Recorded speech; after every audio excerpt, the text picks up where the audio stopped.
So welcome to the January 2021, our first meeting of the new year, the Philadelphia Police Advisory Commission. We appreciate you joining us this evening, and it really makes me wonder that whether when we are back to the capability of having in-person meetings, whether we should think about having this virtual option. I think it certainly gives people greater opportunity to join us. I'm Rhonda Goldfein. I'm one of the commissioners, and we're going to go through the roll call. The other commissioners, I think, if you don't mind, probably the best way to do this is that I'll call your name, say here or something to that effect, or raise your hand, and I'm trying to check the list and check the gallery. So Danny, I'm going to ask you for some help in this to tell me if folks are responding and I don't see them. So Sean Long. I don't actually see Sean. Let me double check my list. Oh, no, here he is.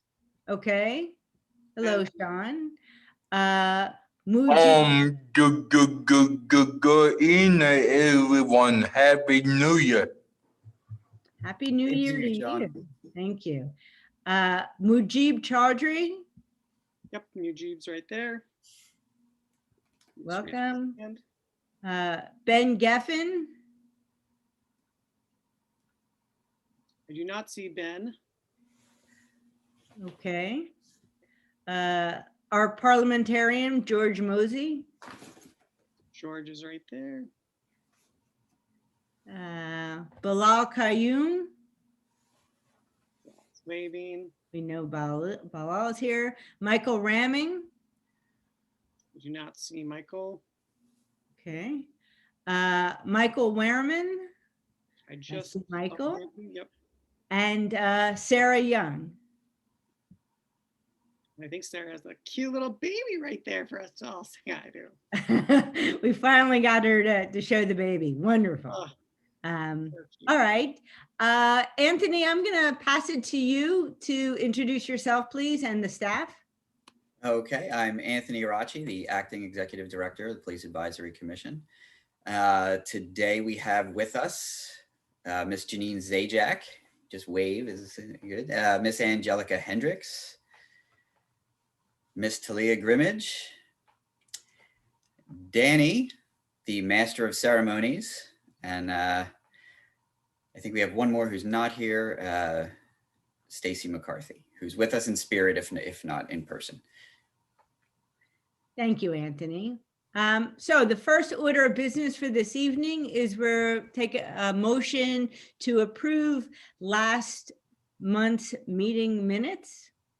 Do I have a motion? Mujib just motioned. And I believe Sean is seconding. All in favor? Unanimous. Very good. Thank you. Thank you. So the next item on the report, on the agenda rather, is the chair's report. And I would like to cede that time to my colleague, Bilal Qayyum. Bilal and his organizations, the many organizations he's involved with, were participating in a very successful gun buyback program over the last few days. And I think that while it's slightly beyond the charge of the Police Advisory Commission, it's really admirable work to keep the city safe. And so I'd like to ask Bilal to take a few minutes to talk about that program. So Bilal, please. Thank you, Rhonda. First of all, it's really not out of the scope because the police department was a major partner with us on the gun buyback. They're the ones who retrieve the guns, check the guns, and so it really is a connection between what we did with the PAC. But on Saturday, we were able to have a gun buyback. Our initial purpose was to try to get individuals to come in and turn in guns that in their house that could end up maybe being stolen and end up on the streets. So the partnership was between the Father's Day Rally Committee, City Council. We had a Greenfield Foundation put up the money. So we were very happy about that. It was a young lady named Emily Clark, who's a member of the Greenfield family and their foundation. Also, if you turn in a gun, you get $100 gift certificate from Jeff Brown's supermarket. In the first hour we ran, it was from 10 to 12, 10 to 2. The first hour, we actually ran out gift certificates. So we had 100 guns turned in, and Jeff Brown stepped up and donated additional 50 gift certificates, and we got additional 50 more. So in total, at the end of the day, we gave out 200 gift certificates to individuals who turned in the guns. And we are now planning another gun turn buyback, and hopefully within the next month. We have individuals who have agreed to put up some dollars. We also have a GoFundMe page. And the last thing I would just say is there's been criticism about gun buybacks. Do they work or they don't work? There was a report done, study done, said they don't work. And I challenged that because it was never a study done to show if they work. I just know woman turned in the guns Saturday. Her husband had 4 guns, great guns. He died, and she didn't want the guns in her house, so she turned them in. Those guns, let's say that her house was robbed, those 4 guns could have ended up in the street involved in the shooting. Another woman, a lot of grandmothers came and turned in guns, and they basically said that they were turning in their guns that've been in the house for a while because they don't want their grandchildren in the house with those guns, and the grandchildren happened to find them, and one of them gets shot. Unfortunately, you remember that Wednesday before we did the gun turn-in buyback, there was a 9-year-old who found a gun with his other siblings, and she was shot and killed. So that's a perfect example, unfortunately, of what can happen if the guns is in a house that is not being maintained and hidden. So we want to thank everybody who supported us, and it was a success. The police are actually saying that we got more guns turned in Saturday than they have seen in a long time with a gun buyback. So we're going to continue to do gun buybacks this year as part of a campaign to reduce shootings in the city. I was just looking at the police webpage, 36 homicides as of yesterday, compared to 34 homicides same time last year.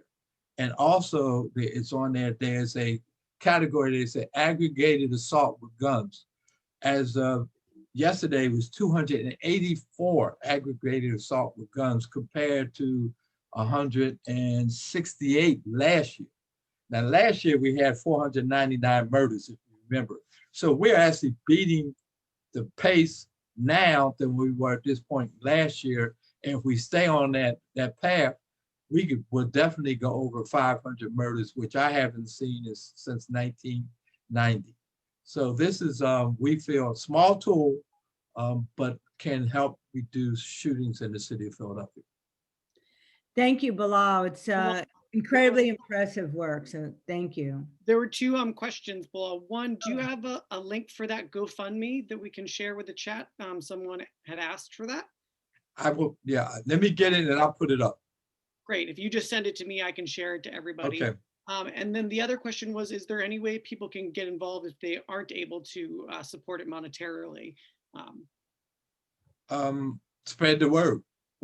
Once we announce the next gun buyback, spreading the word is very important. Let me just say this. We were lucky because we got such good support from the TV media in the city of Philadelphia. Channel 10, 3, 6, and 29 really pushed it for us. So the word really got out. This is only, gun buybacks can only be successful if the word's out and people know about it. So if you can't, monetary, once we know and we make the public statement on our next gun buyback, people can spread the word. We really appreciate that. Thank you. Any other questions for Bilal, Danny? No, nothing that I have in the chat. Okay, thanks. So I think we're gonna pass it to Anthony. Good evening, everybody. We just have a few updates before we get to our primary presentation tonight. The first is our PAC complaints, where actually it was a fairly slow month. We only had a few complaints this month that were forwarded. We did have a few other issues to talk about. One was there was a Philadelphia police detective that was implicated in the unrest at the Capitol on the 6th.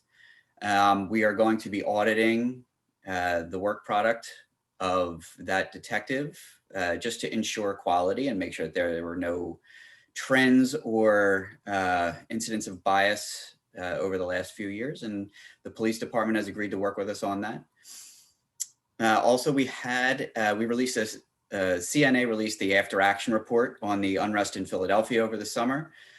We released a statement on that over the last few weeks, and moving forward, we intend to use that report sort of as a historical document and then create some recommendations of our own. I think that they did some good work recounting what occurred, but we felt that some of the recommendations lacked the impact that they could have. So we decided to kind of take the ball and maybe try to run it downfield a little bit. So keep your eyes open for that in the next few weeks. We're hopefully we'll have something out by next meeting, but you never know with this kind of work. So we want it to be a good work product. So we're going to work really hard on it over the next month. Lastly, we did an executive review of stop and frisk in Philadelphia, which essentially was to make sure or check with the police department to make sure that their policies and procedures were in line with some recent court findings. So we did an analysis, we sent it over, and we got a response, a timely response from Philadelphia Police Department. We put that, both our report and the response, on our website today. We're going to do a formal press release tomorrow morning to get that out to everybody. Now, the primary, they agreed with some things, they didn't agree with others, but I think that the spirit of it, we're still going to talk about it going forward. I think that you could check out the report and see what they agreed with and what they didn't.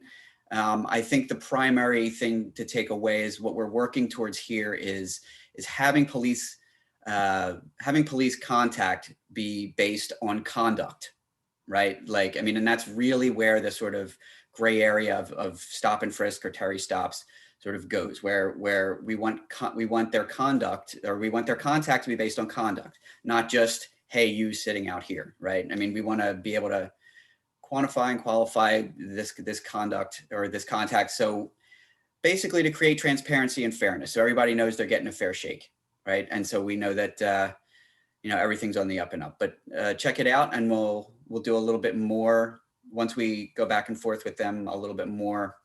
We'll talk about it in a little greater detail, but check the report out on our website and look out for the press release tomorrow. It's pretty good stuff. Give it a read. Anthony, yeah. Before we welcome Erica back to the PAC, I think that Sean had a question. I saw his hand up. I don't see it up any longer. Oh, sure. I also, before speaking of that, just so everyone knows, I just put that report and link to our website.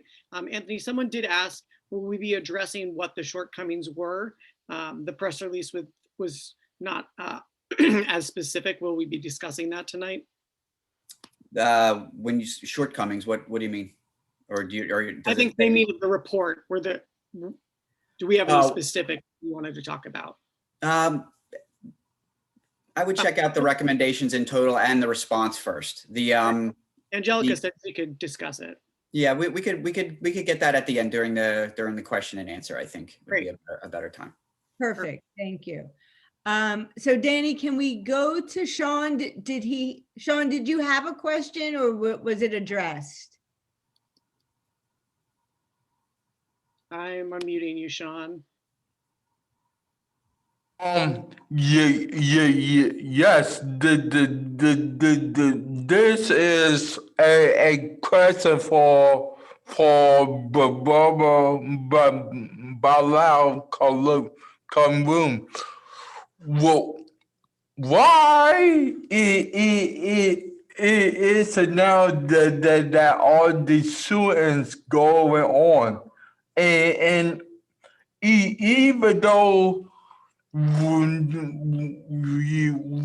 we do these gun buybacks, it's still a lot of guns in the streets. So how can we keep track of that?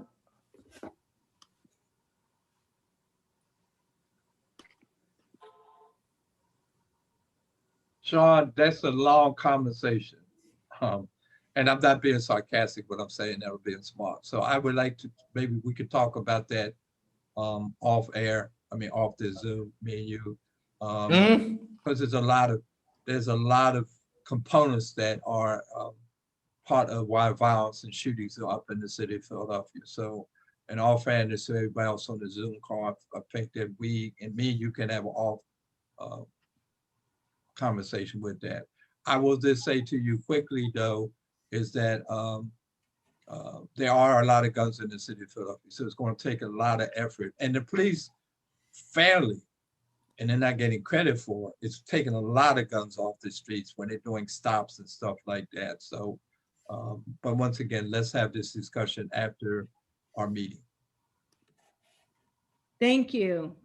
So I think, Anthony, at this point, we are welcoming Erica Atwood back to the Philadelphia Police Advisory Commission. Yes, our friend Erica Atwood, and now our partner as Senior Director in the Office of Policy and Strategic Initiatives for the Criminal Justice and Public Safety.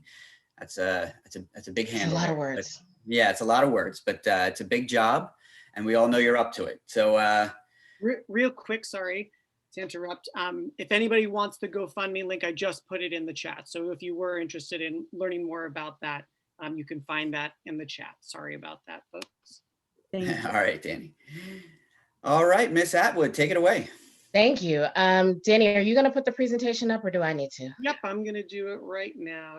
Thank you. And while Danny's working on that, good evening, everyone. I see a lot of familiar faces here. By way of just a quick background, pre-Hans, I served as interim director for the Police Advisory Commission, and then served as co-chair of the commission before I left to come back into public service. So I am happy to be here amongst some old friends. And look forward to presenting the new work that I have.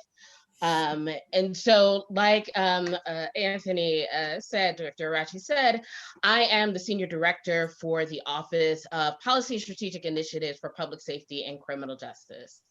Danny, next slide.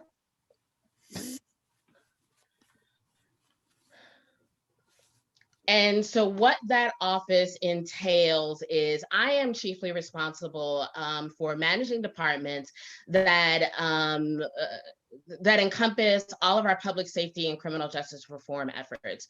That is a focus on our preventative efforts, our interventive efforts, as well as our partnerships with criminal justice.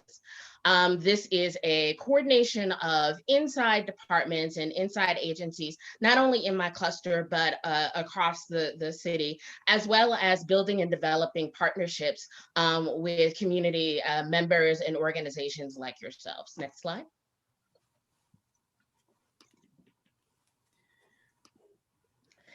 And so to talk a little bit about my department, so this is, while these departments have always been in kind of the managing director's office in the same kind of supervisory role, but they've been typically clumped with operating departments. And so you have police, fire, L&I, as well as these departments. What Managing Director Tumar Alexander has done was kind of bifurcate our public safety efforts. So there is real intentionality and leadership amongst our policy and programmatic offices. And those offices include Townwatch Integrated Services, which is a volunteer-centric safety effort This is where residents and of the community who wish to volunteer will receive assistance from Town Watch. And the Town Watch staff will provide training, resources, and equipment to those volunteers committing to make a difference in their community. So essentially our eyes and ears on the ground, on your blocks, in your community. And Anthony Murphy, who is my executive director for Town Watch, is on the call this evening. And that is, I would say, back, Sorry. Sean. And what I would say about a Town Watch, there are 4 tenets to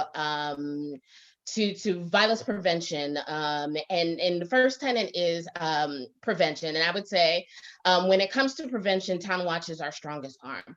The second tenet I would say is intervention. And our strong arm in intervention is our Office of Violence Prevention.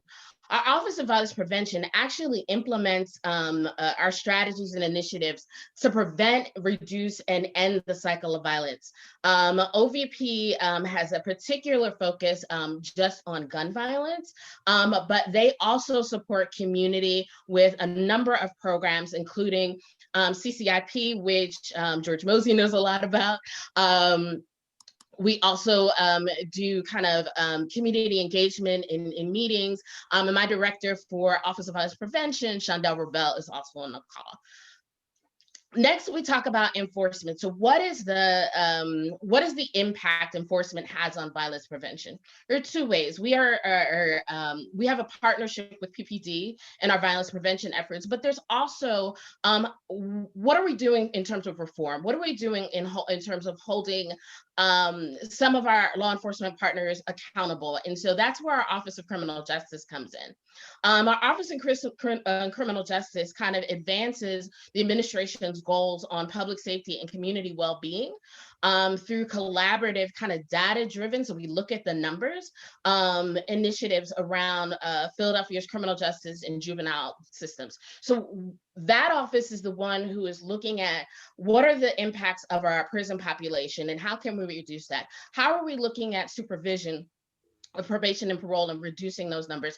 How are we diverting children from being incarcerated and getting them into programs that support them? And they're working with all of the other, the courts, the DA, there's the defender, police, in different ways that they can kind of reduce the impact of the criminal justice system and enforcement system on the lives of individuals. And lastly, I had the Office of Reentry Partnerships. Our Office of Reentry Partnerships, which was formed a little over a year ago in August of 2019, it was formerly known as RISE, but now it's really about how to elevate and organize kind of citywide reentry efforts. How do they become a hub of the wheel in supporting individuals and families who have been impacted by the criminal justice system? They advocate for the reform.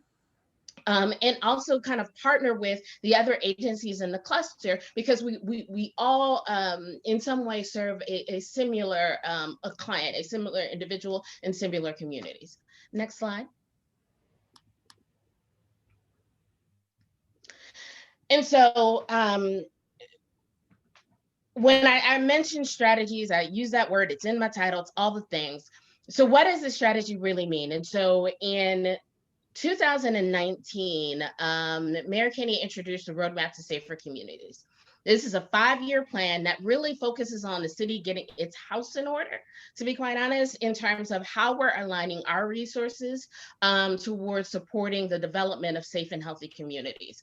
How are we looking at interrupting the cycle of violence? How are we utilizing data and our partnership with police to be able to actually no pun intended, pinpoint where the malignancy lies as it relates to violence in our communities, and really kind of collaboratively build on these efforts.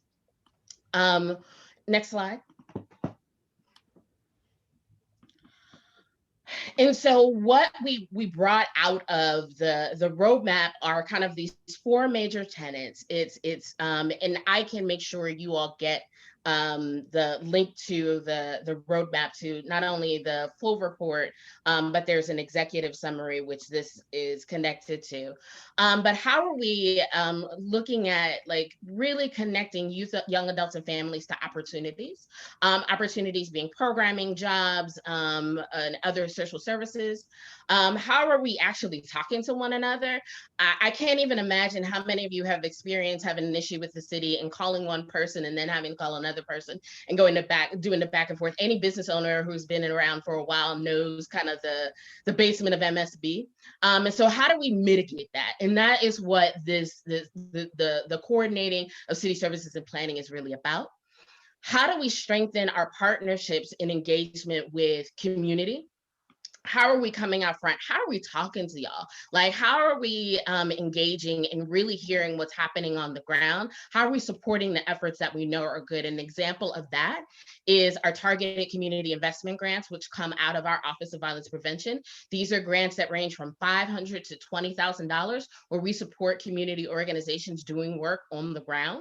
It is not an onerous system of granting and reporting. It is made and built for regular folk to get money to support their community. And last, like, it's really about being asset-based. Our communities don't need to be helped. They don't need to be fixed. They are actually communities that need support, and they need things to get moved out the way. And so how do we as a city begin to look at our communities and our neighborhoods, not as something that is broken? There are not dangerous neighborhoods. There are neighborhoods with dangerous elements. And how are we really talking about that? Next slide. And so that is where we started from, and this is where I'm going. And I will say I've been engaged with the Office of Violence Prevention since the inception of the roadmap. I was one of the, at the time I was a consultant working on the roadmap. But now that I'm kind of sitting in the driver's seat, there's something different that has to happen. And there's something different, there's a different way I'm looking at this. And the way that I am looking at our new vision is, how do we embed the work? How do we go, we worked on getting our stuff together, but how do we work and how do we kind of come out and we come to you as community to truly partner with us, and we begin to invest in communities, sometimes in resources, because I will admit resources might be a little tight right now because we're working with a $700 million deficit, but what are the other things that we can put into community to support the work that is happening? How can we elevate community organizations? How can we help you raise money from other places? How can we help institutions see that there is a lack of diversity and inclusion in terms of inequity in terms of resources that are provided to community organizations? Next slide. And so we're looking at this a little bit different, and it's a little bit different for the Kenney administration, because I know I met Bilal circa 1999 when he was in the Riddell administration working in commerce. So I'm not, this is nothing, the neighborhood approach is nothing new.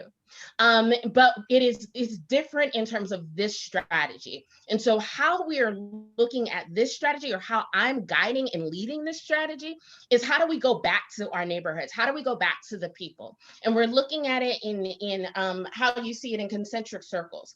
And so one, how are we looking at areas? How are we looking at, I live in 19143. So how are we looking at a zip code of 19143?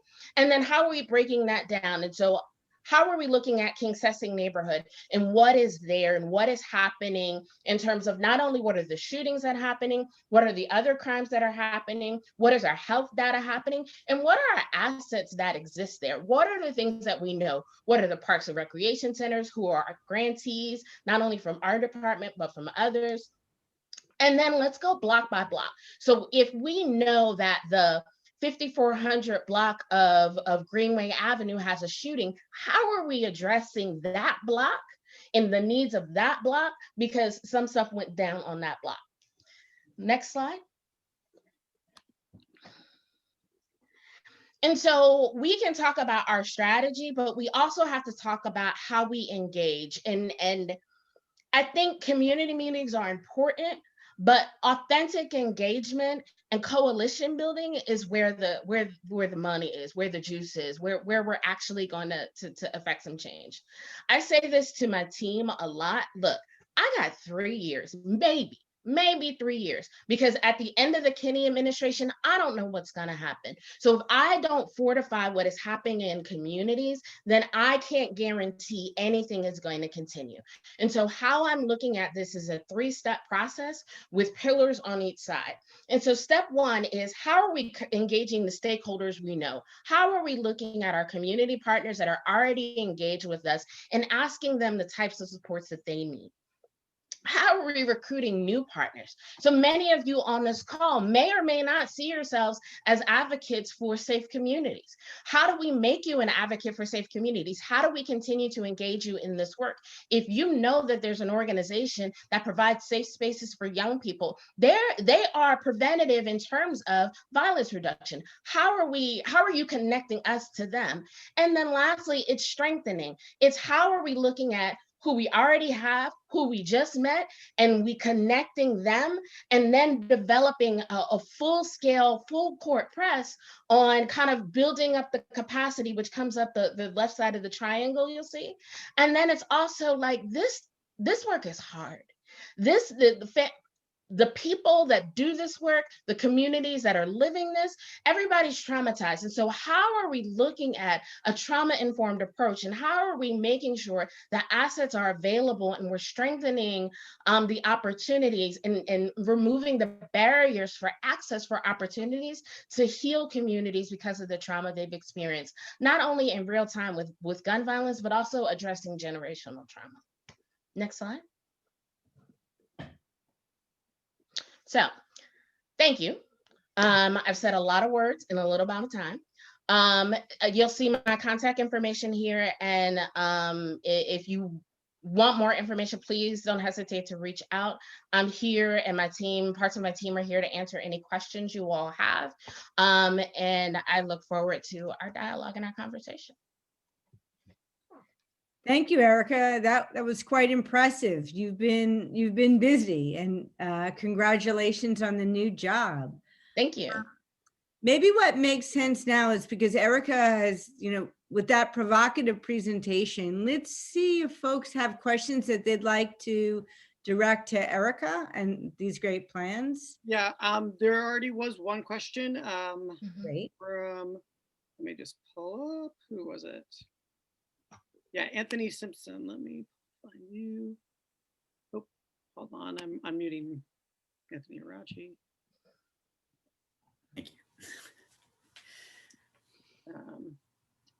Anthony Simpson, I'm unmuting you if you want to ask your question. Okay. Thank you very much. Everybody see me? Can you guys hear me? Yes, sir. Yes. Okay, great. So my question, it was basically, has there been any kind of active, I guess, what was the word I used? Just activism or whatever for things like decriminalization of like marijuana and entheogenic plants and stuff like that. Any of this organization towards? So I know that the DA's office has decriminalized small amounts of marijuana, small amounts of cannabis. What my office is doing is in support of our Office of Criminal Justice, is in support of if folks who are in possession of marijuana, how are they not being cycled into the system? How are we ensuring that we're kind of keeping to what the law says? We don't have an impact on the development of laws. We can provide guidance, but we are not the ones kind of at the table formulating them. In my personal opinion, I think we're less than a year away from legalization in the state, but that's just my personal opinion. So I guess really to round it out real quick, that's on marijuana, and I believe too that marijuana in of itself isn't far away from that. There is the discussion of entheogenic plants and stuff like that. Yeah. Some come around, and I've gotten involved with organizations like Decriminalize Nature and stuff like that, and And information yeah. they're providing. And Anthony, I will say there is a program that comes out of our Office of Criminal Justice called Police Assisted Diversion. It's called PAD, and it is in partnership with police, where we're looking at folks who may have addiction issues. They may have other small level of offenses. They may get caught with a small amounts of drugs or paraphernalia. How are we supporting them as opposed to incarcerating them? So there is a program that kind of is an interventive program for folks who are detained by law enforcement, who either are showing signs of addiction or have small level of offenses as it relates to it. I think the most interesting aspect of especially the entheogenic plants conversation is how they can be utilized in the world of combating the epidemic and mental illness and stuff like that. And if there's ways we can.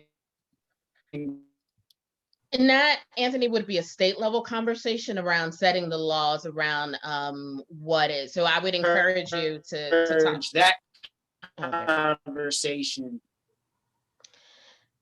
We're losing you. There we go. You're back now, I think. So that's a state level conversation. If we're talking about the laws, we're talking about what's on the books, then as it relates to how we're legalizing certain substances, that's on the state level, not on the city level.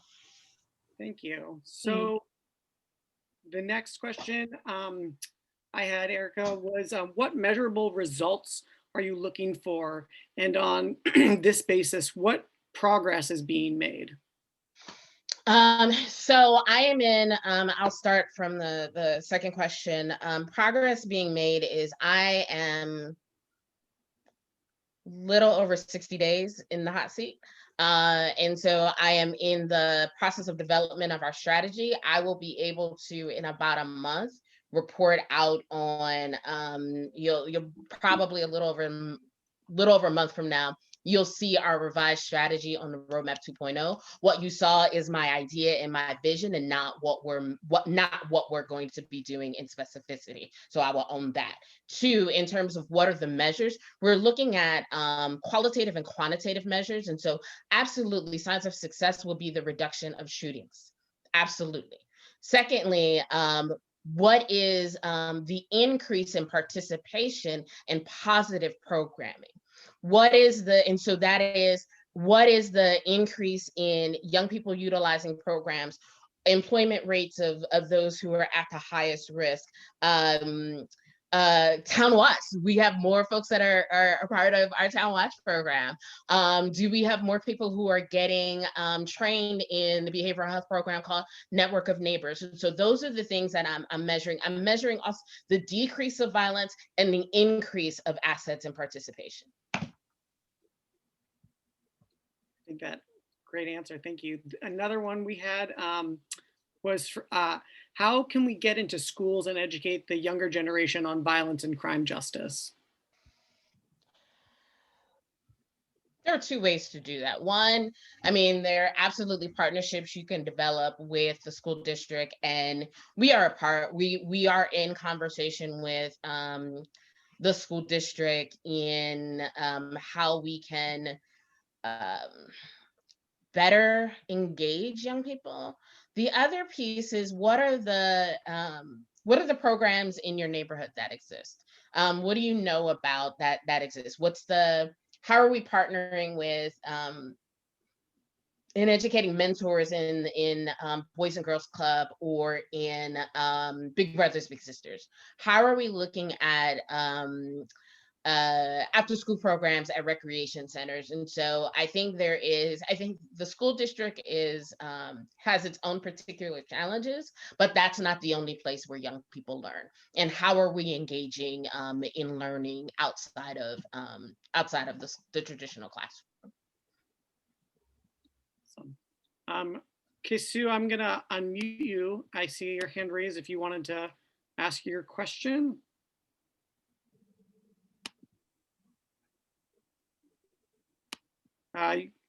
Clicking on unmute you.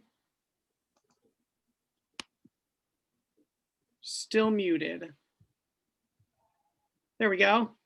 Yeah. I'm trying to get my camera together here. No worries. You can see me? Yep, Yes, sir, we can. Okay, I got a question about the nuisance violation. The city of Philadelphia is being destroyed by nuisance violation. And what encompass what nuisance violations are? You got loud music all day and into the night. You got trash dumping. Yeah. You got graffiti, and you got drug selling, open air drug selling. Those crimes has been reduced to nuisance, but those are the crimes or the mode of operations every drug corner uses throughout Philadelphia. Everywhere they are, you got the graffiti, the trash, the bumper music, and they standing around and just selling it. And when they used to be a crime that that the police department can go out there and handle, Charles Ramsey, he changed it over to a nuisance. And I love those programs we're talking about today, but they're not really going to be able to flourish because we got a back door. We got a back door that we need to fix first to guarantee the other programs are successful. Because if we can get rid of these nuisance and take back our street and make them guys go underground, the people will come out, they will participate, they will start cleaning up, and they won't have much fear in them as they do today because of these nuisance that occupy our communities. The Philly PD said that they are our neighbors because they're in our community, and I challenged them and told them they are occupiers because none of them live down here. And Johnny from West Philly comes to North Philly to do a favor for one of the drug boys, which might be tearing up your car or messing with your children. And if it gets bad, he can run back to West Philly. And then the nuisance gang will disappear for a couple of days. And then they'll melt back in there and we can't get them. There is no recourse to reform or turn all those nuisance laws around.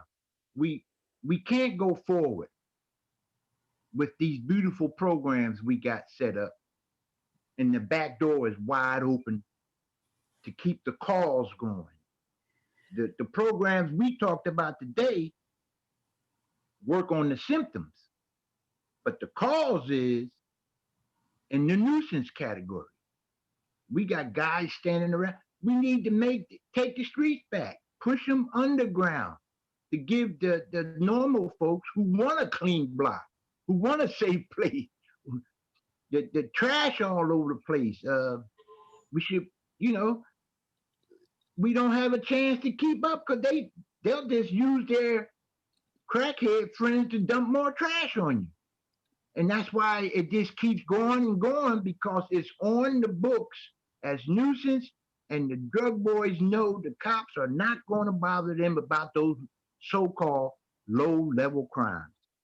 And that's the cause of the shooting, because if Johnny get mad at a neighbor, he'll go get Lottie-Dottie and everybody to come and mess with you. And that's what's keeping this thing perpetually going around and around. And we've been creating new programs. I've been involved since 1980. And it's the same program basically because of the laws that constrict us. But these guys can they can run amok. They're organized. I have an idea, because we handle problems like this fairly often.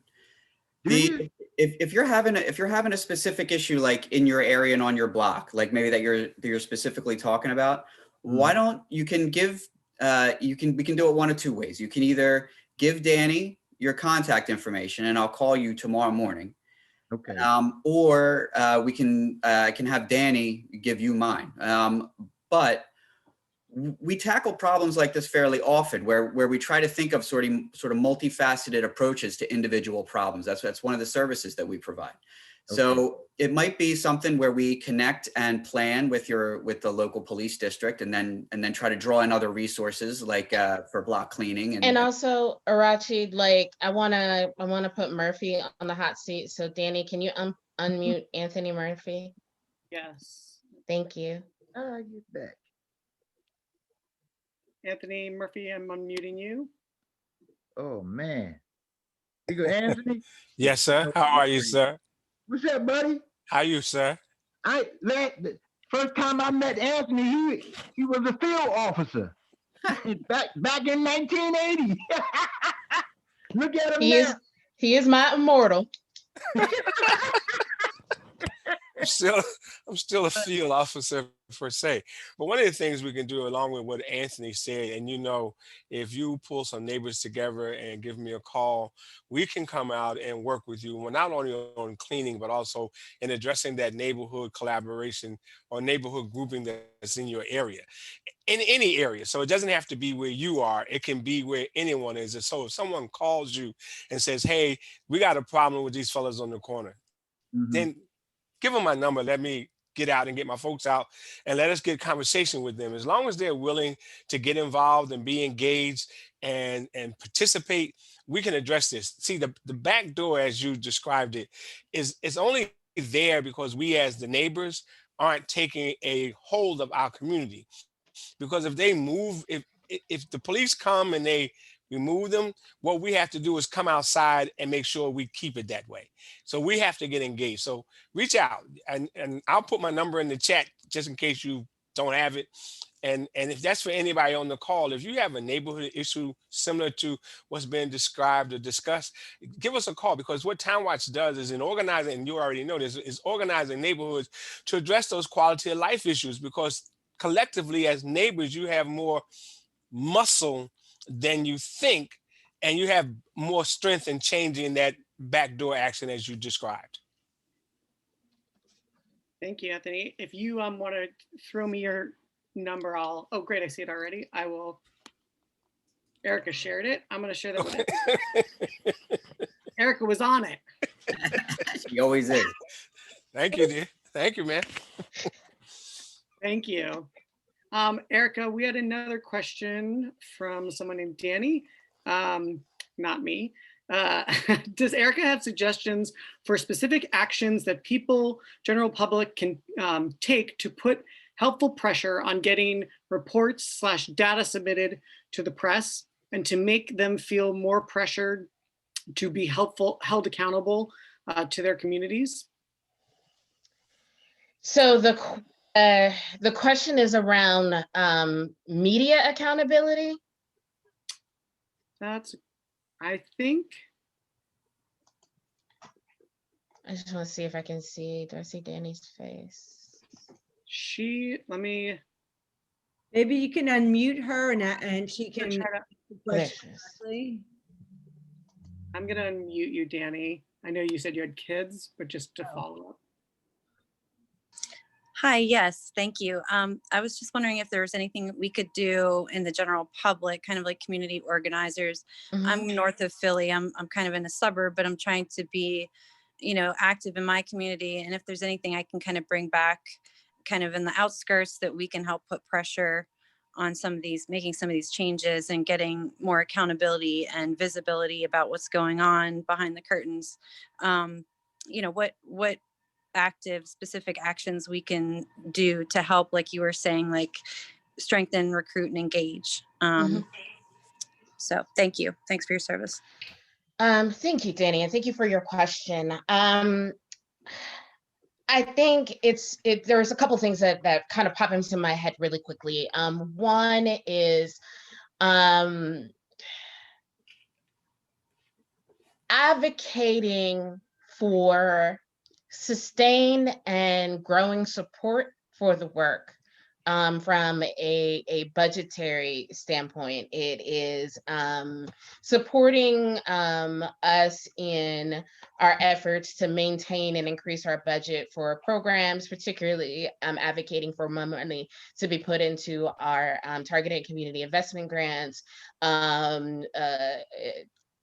putting more resources into some of our programming that is directly related to the interruption of the cycle of violence. So we have the GVI program. We also have the CCIP program, the CCIP is a program by which I'm losing the acronym right now. It was right there and I lost it that quick. Essentially, we have teams that that go out into communities who are at a high risk of violence. We have engagement workers who go out kind of at they go out in the day and at the night, but it started with folks going out in the evenings and really crisis community intervention program. There it is. Got it. Boom. Community crisis intervention program. It is really about having boots on the ground in communities that are impacted by violence, and having these people really building connections, being there when folks are at risk. Danny Chandel Ravel is on, if you could unmute him too, so he could save me from myself. But it's about advocating for the support of those organizations. That's one.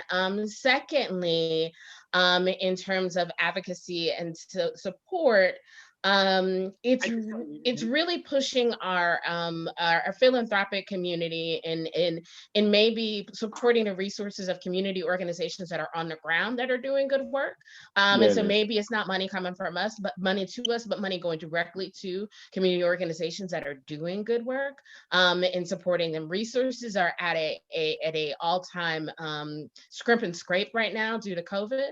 And so those are some ways that I think can be actively supported in ways, and you'd be surprised how far $100 can go with a mentor organization in supporting young people. And so Chandel. Let me just add a little bit to that.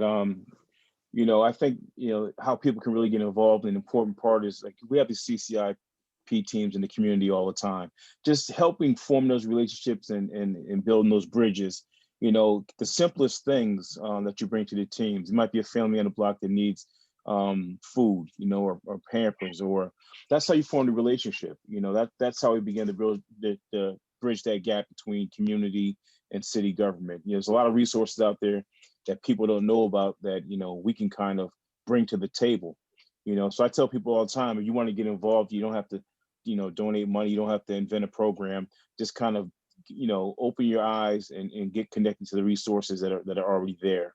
So I think that's important, that people, you know, kind of need to, you know, get their mind wrapped around, you know, the smallest things that they can do to get involved to kind of help this system along.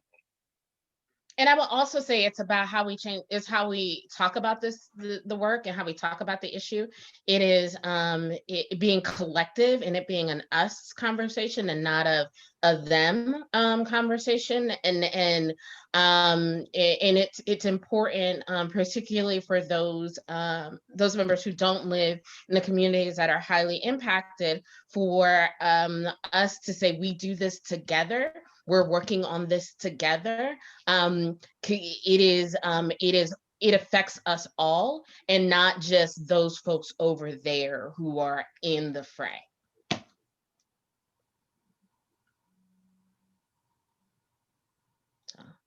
Great.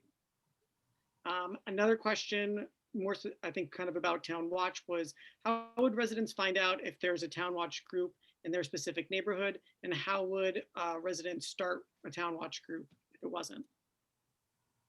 I can unmute Anthony. I'm sure he's probably the most knowledgeable on the subject. Okay. One, you can You can email me. My information is in the box. Thanks, Erica, for putting it there.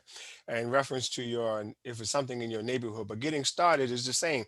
Send me an email and then we have a conversation. If you have some neighbors that are interested and willing, we will set up with you an overview, and then we'll put together an in-person training. And I know that's going to be available soon.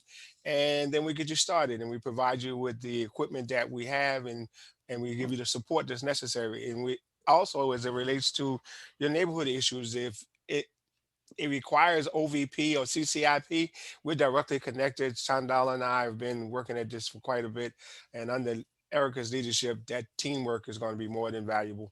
So we have that to bring to the table.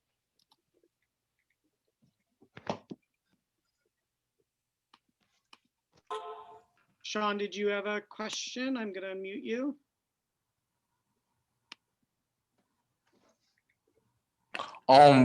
First of all, I just want to say hi, Miss Erica. How are you? Hi, Sean. How are you? I miss you. I miss you too. So, one is my cousin is like, I love what you said about about how it's not the how did you say it's not the community, but it's the Oh, how I said communities are not dangerous. There are dangerous elements in the community. yes. So on the that point there, like if like being though that COVID hit bam. Oh, okay. Now I lost my train of thought from it. But being though that COVID hit, do you that it will be really hard to try to change the element of community because one you have a system that already broken and this a person that affect the black community. So how can we change that element? So if I understand your question, you are asking about not only the impact of how can we change what's happening in our communities because of the impact of COVID. Yes. Got it. All right. So what we know is absolutely COVID has changed the way that we do our programming. A lot of what we did, and it's just the cultural nuance to being in person, breaking bread with folks, kind of going and meeting people where they are. So we've had to do some changes to some nuances to that. So one of the ways that we've done that is through our gun violence intervention program. GVI is a program that deals with a small subset of individuals who are at the absolute highest risk of shooting and being shot, who are connected to groups or gangs. We don't have traditional gangs, but we have groups here in Philadelphia. And so it's the same mindset. And so what used to happen is we would identify all the people that were in a group, bring them all in, sit them down in a room, and be like, we know who you are. And you could either like get your act together and take advantage of all these services that we have, or we're going to do an enforcement on you because we know who you see, we know who you are. What has changed is now we're instead of having the ability to bring folks all together, we are doing it kind of block by block, house by house. So because we know who all these folks are, we also know where you live. And so now we're knocking on your door and we're talking to you, we're talking to your mama, we're talking to your baby mama, we're talking to your grandmama, we're talking to anybody who's in the house to say, this is what we have. And we're not saying it as in we about to drag you out this house and take you to jail. No, we're saying as a, we have a job for you. What do you need? Do you have food in the house? What do your kids need? Have you talked to your probation or parole officer? And so, and we also bring kind of the voice of the affected. So we have mothers who have lost a child to gun violence, talking to these young people, talking to the other mothers to say, you don't want to be where I am. And really having kind of a community dialogue on an individual basis, different than bringing folks into a room. And so that is just one way that we've nuanced our approach in response to COVID. Okay. And just real fast, going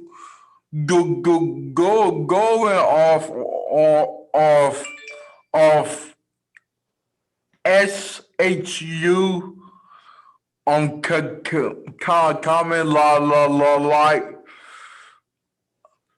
how can we make these cats who they are rough and tough just skedaddle again during this pandemic, cause it seems since this pandemic stuff got worse. Yeah, It's not fair for senior citizens who been in the neighborhood for a long time had to go through this mess. And so there are a couple things that we are doing to kind of address the issue. One is absolutely, if you know that you have, we'll for the sake of conversation, we'll call them corner boys, little nuisance neighbors. If you know you have nuisance neighbors, call Anthony Murphy, have him come out and support your work. Also call, email, or we'll put in the office. Shondell, can you send Danny your info and so we can put the office number, the OVP's office? Because if you're in a certain neighborhood and this is a prevalent issue for you, we can send out a CCIP team to talk to these folks. Be like, bro, what you doing? Why you hanging out here? Like, move someplace, go someplace. What do you need? You need a job? You want a job? And so those are the types of things that are happening in real time, but we need folks to kind of ask us for the assistance because we do have the offerings there. Awesome. I think those are, does anyone else have any other questions? You can raise your hand or send them in the chat. Marnie has a question, Marnie Kerr. I saw their hand raised. I'm gonna. Marnie, you're unmuted. I'm unmuting you.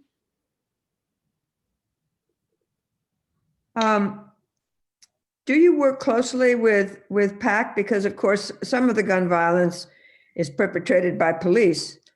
And are you thinking with PAC about developing a kind of 911 number that would bring in social workers instead of police for mental health issues or for other kinds of nuisance kinds of things that don't need the police? Yeah, so we're in the process of development. So I have two answers. One, Anthony Arachi and I talk every other week. We have a standing meeting where we catch up and then we just text each other off and on. When I served as interim director for PAC, Anthony was my chief of staff. And so he's never getting rid of me. So one, know that we talk on a regular basis. So there is, we support each other in ideas and the development of how we work together. So that answers that question. Two, we are in the process of standing up a pilot that is a co-responder model for 911. That pilot is being developed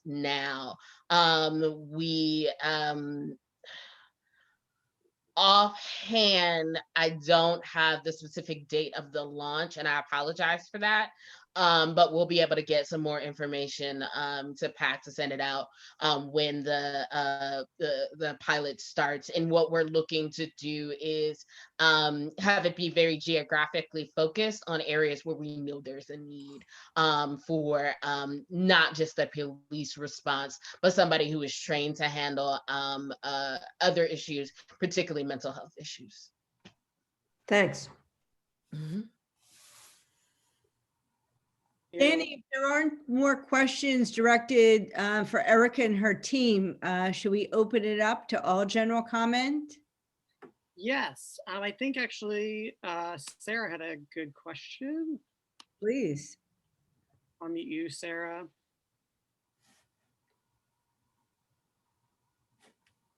Oops, Sarah, we can't hear you. I don't know if your mic.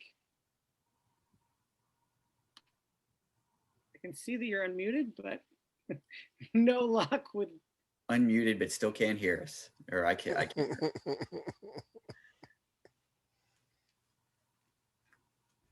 You want to put the question in the chat, Sarah?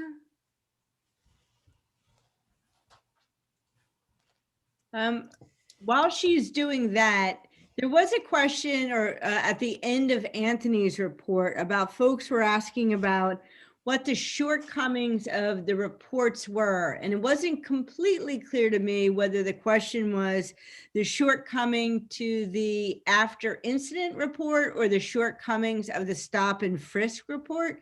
But I think that Angelica was prepared to talk about. It was the shortcomings of the after action report. That was the one that they were interested in. Oh, okay. Okay, thank you. So Angelica, are you available to respond to that? There you are. Okay. So I think you're unmuted. Sure. Great. Thanks a lot, Rhonda. Yeah, so as everyone knows, CNA completed a after action review of the demonstrations this summer in collaboration with a law firm as well that the city of Philadelphia retained. And so they released their report, I believe, on Christmas Eve, and the PAC reviewed the report. We released a statement shortly after, just informing the public that we did review the report after it was released. And we are going to use the report pretty much as a rubric to look to see how we can further dive into the recommendations. The PAC felt as if the recommendations left a little bit more room and more research that needed to be done and conducted, more data that needed to be collected as well, so we can provide PPD with recommendations that can be later on evaluated and further critiqued. Thanks. I think Sarah's mute. Sarah's mic is Hi, can you hear me? Yeah. Oh, okay, good. My question was about the report as well, but it was actually about the process to select the entity that would conduct the report and the assessment. And I was wondering, you know, it's been half a year since the uprisings, and it feels like now we have the report, it's not providing solutions that are satisfying. And so we as PAC are embarking on another process to assess the report and to make our own assessment. How did this happen, and how can we better evaluate the process by which we select these consultants, or that PAC has a role in carrying out these assessments, so that we can provide a better outcome next time. Well, I mean, that was something that as an agency we fought for from the beginning. We weren't ultimately successful, but one thing that was true was that we never gave up our right to be involved, right? But what we chose to do, given the resources that CNA and the other organization brought, was that we figured, okay, if they don't want to include us in it, we were going to let them do some of the legwork on historical stuff, and then we were going to drive the ball into the end zone.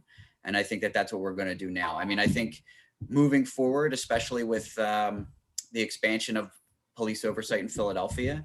I think in the future, these reports will be conducted by a larger, more complete PAC, or CPOC as it'll be called probably in the future. I mean, I think that'll be something that'll be more feasible in the future.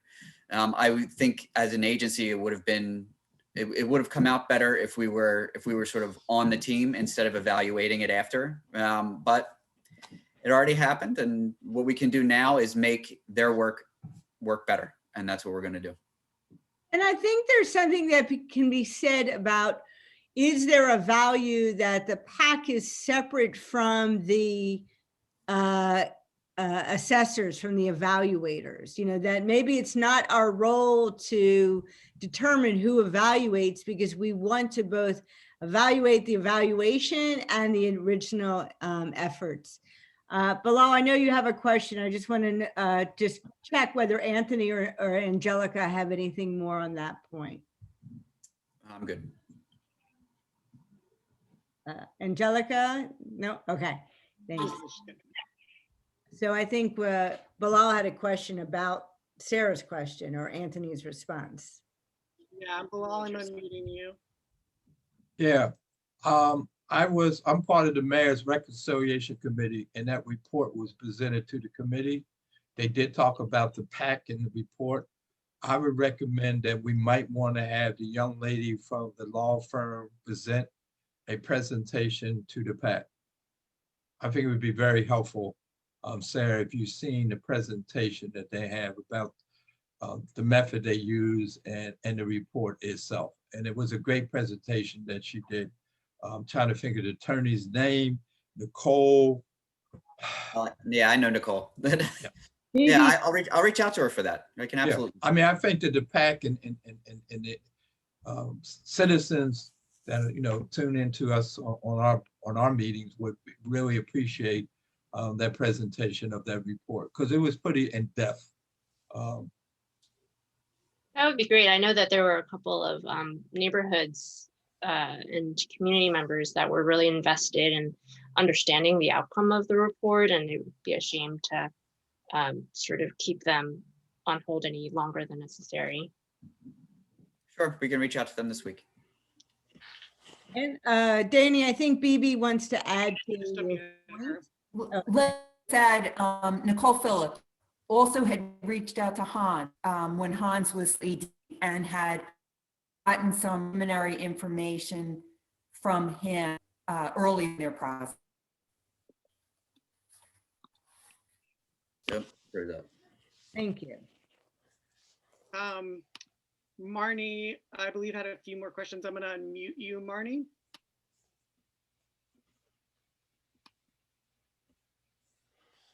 All I hear is reports and reports and analysis of reports, and it's not clear to me what the reports are. Are they reports of police discipline or encounters between community and police? What is it that you're reporting and analyzing, and where do you plan to go with it?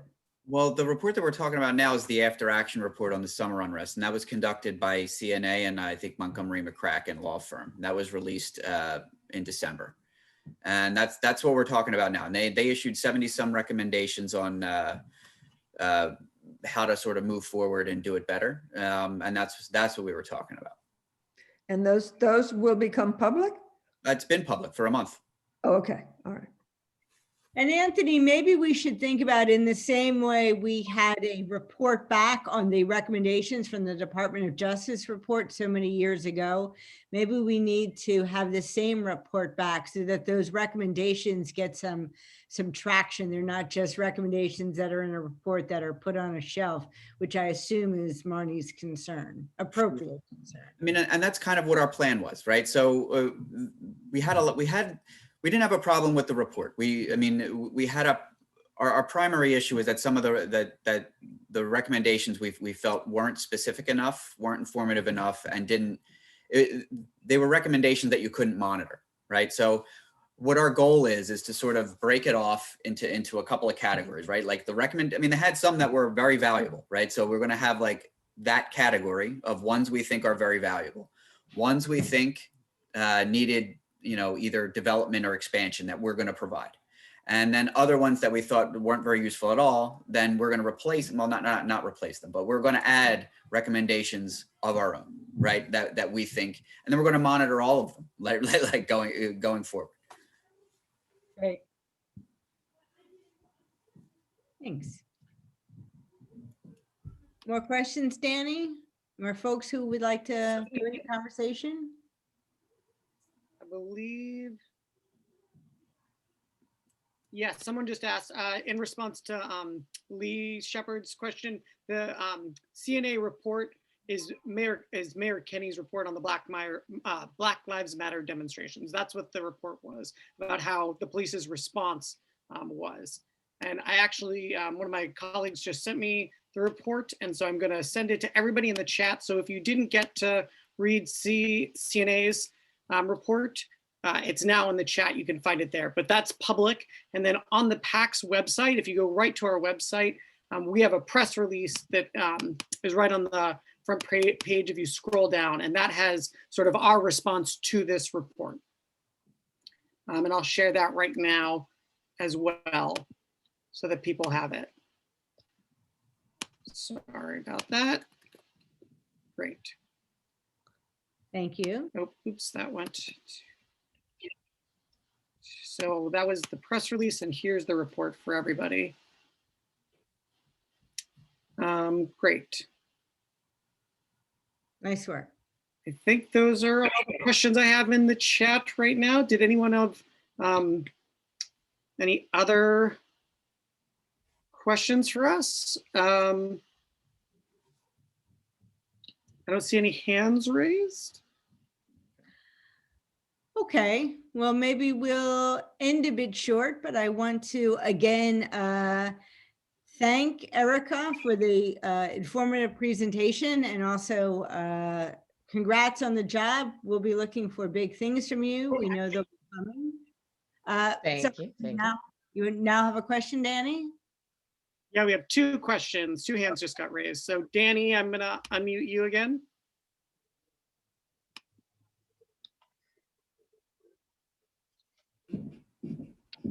Hi, thanks. I was just wondering, in response to Angelica's response, I was just wondering, you said that there were some areas that needed more data before taking recommendations. And I think that it was also said that in order to, excuse me, monitor progress or outcomes, I'm just wondering what those areas actually are specifically that feel like they need to be like have more data collection before kind of moving forward with recommendations. Like what areas specifically? That's part of our analysis. That's part of what we're doing now, but I'll give you one example, right? Like just so you can understand sort of the process of what we're doing. Like there was one recommendation that essentially said that it noted a problem with police not having radios, right? And it said essentially all police should have radios, right? And now that's not, I mean, yeah, all police should have radios when they go out in the field, but it doesn't actually analyze the problem, right? Do all police that work at a desk in the HQ need radios? They probably don't need radios. Did they have a distribution problem? Did they have a tactical response problem? How do you pay for these radios in an era when, adding a whole lot of funding to police departments isn't exactly a popular idea? How do you support them technologically? I mean, there's a whole lot of things where when you give a recommendation, for it to be worthwhile, it has to be fleshed out. So you can't just say, here, go do this, and do a working group and figure out how. It has to be solution based. And it's the ones that are in those vein that we want to develop further, right? I mean, and that we want to expand upon. Thank you. And so there are some recommendations that you are moving forward with, or are you just only using it historically? Well, the answer is, yeah, there are some that we think have some merit, but we're going to do a closer examination of them, just to make sure that when we say, all right, we're okay with this, that it's functional and it works. Okay, can you mention the ones that do have some merit? Well, that's what we're in the process of doing right now. So. Okay, and you'll kind of, when will the next kind of discussion about about this in terms of which ones have merit? When will our next discussion be? Well, we're going to release a report on it with all of it together, and hopefully that's within a few weeks. Okay, great. Thank you. Great, thank you, Danny. Lee has her hand raised. Lee, I'm unmuting you to ask your question. Hi, thank you. I just wanted to say thanks to everybody at PAC for having this discussion. Also, thank you, Miss Erica. That was a beautiful, beautiful presentation. And totally off topic, but I'm just wondering, and I apologize if this was discussed already, but is it known how the new oversight commission will affect local PDACs, or will it at all, or will there be any changes with the district police or the local police district advisory councils? Thank you. They're always going to function independently like they do now, right? Because they're actually, I mean, we interact with them a great deal, but ultimately they are really these like mini PACs, right? That function in these hyper local areas, which is exactly what they're designed to do. They're the new CPOC, I don't think will impact their functionality, their independence in any way. I think that what you will see is when the PAC transforms sort of into this is a greater capacity for collaboration that doesn't exist now as much because of our size. You know, so I think that you'll see, I mean, no PDAC is going to get absorbed by some monolithic oversight organization. I mean, I think that they're grassroots and they do a very good job in their districts as they are. And we were also having a commissioner chat before the public meeting began that we're expecting to see some public hearings on the structure of the new oversight organization. And so I want to encourage folks who are interested in the issue, and you're obviously interested because you took the time to be with us this evening, but to follow that closely. I think it's important that the city hear from the staff, the city hear from the communities, and to get some guidance on what that oversight should look like and what it would take to work. We know as a starting point, it's going to take resources to work, but we know, as Erica mentioned, in this time of deficit, we're going to have to both kind of hold fast for resources, but also be creative about what's possible. Anyone else, Danny? I think those are all of our questions. Okay. Well, once again, I want to thank you all for joining us. Our next meeting is February 22nd. Danny will be sending out the Zoom link in all the ways that he does. I want to thank you all for your time and participation. Civic engagement is tough, right? It interrupts the rest of our lives, but it's a fundamental part of all of our lives. So I want to thank you for that. If you are not already on our mailing list, I just sent the link and it's right on the PAC website. If you go to our website, there's a place and it brings you right to the MailChimp, and we send out a reminder email usually a week before that has all the links, but we also post our links for meetings on social media if you're not following us on Facebook or Twitter. Before I call for a motion to adjourn, does anyone have any final comments? Thank you again, Erica. All right, do we have a motion to adjourn? Ben Geffen and Sean? Oh, okay. All in favor? Thank you for spending some time with us this evening. Be safe, and we'll hopefully see you in a month. Good night, everybody. Good night. Everyone. Night. Take care.